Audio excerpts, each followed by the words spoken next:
Ang mabuting balita ng Panginoon ayon kay San Marcos. Papuri sa iyo, Panginoon.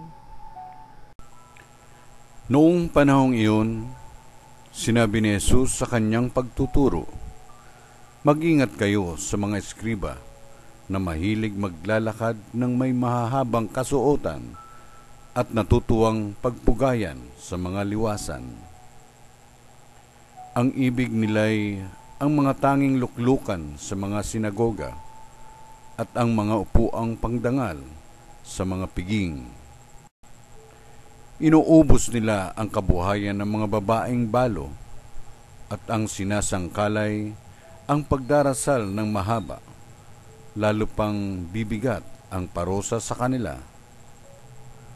Umupo si Jesus sa tapat ng hulugan ng mga kaloob doon sa templo at pinagmasdan ang mga taong naghuhulog ng salapi. Maraming mayayamang naghulog ng malalaking halaga. Lumapit naman ang isang babaeng balo at naghulog ng 2 kusing na katumbas ng 1 pera.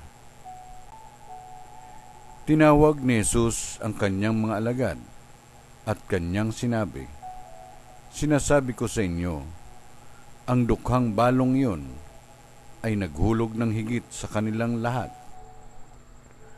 Sapagkat ang iba'y nagkaloob ng bahagi lamang nang hindi na nila kailangan, ngunit ibinigay ng balong ito na dukhang-dukha ang buo niyang kabubuhay."